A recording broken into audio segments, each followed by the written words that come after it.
first of all, you're going to need the right sort of plaster. Now, I use this one called Herculite Hard Coat. I like this one.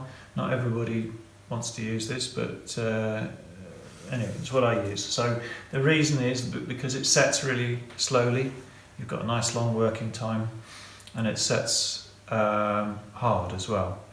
So it comes in 25 kilo bags. They're about between 35 and 40 pounds a bag. And it's just a white powder here. It looks like ordinary casting plaster. The other thing you're going to need is animal glue or pearl glue. This is a traditional carpenter's glue, and it's in these sort of rather hard beads.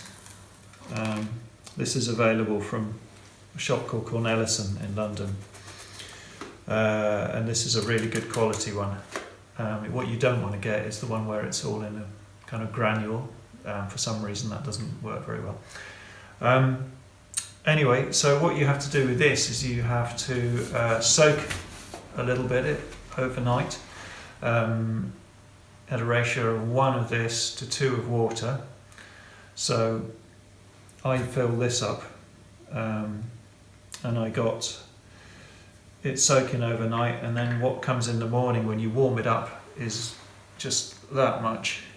You can see that, and then you mix that, you dilute that about 1 to 10 into, so this goes into about 2 litres of water,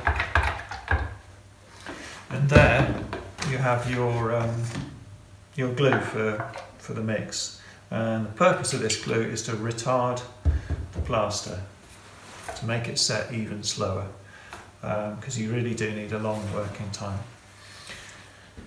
So that's that, and then the other very important thing you need is pigments, and they come again from Cornelison, also from a shop called Fitzpatrick in London, but in bags like this. So this is Mars Yellow. That's a kilo. You can get it for I don't know, it's about 10-15 pounds a bag. Some of these pigments, some are much more, some are sort of like 200 pounds a bag, but here are the colours that I use. They are all from what we call the fresco palette. So what fresco painters need is pigments that are lime proof. They don't get affected by an alkaline environment such as this plaster.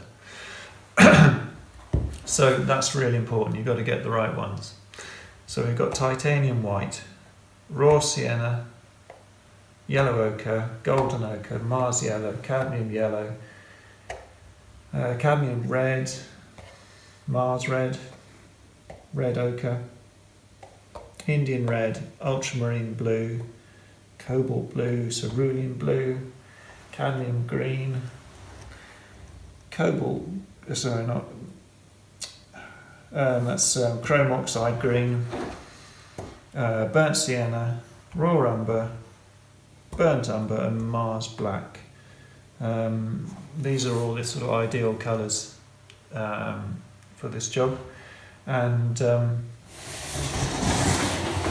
you can make pretty much any colour you like out of that lot. So those are all the basic things that you need to make Scagliola.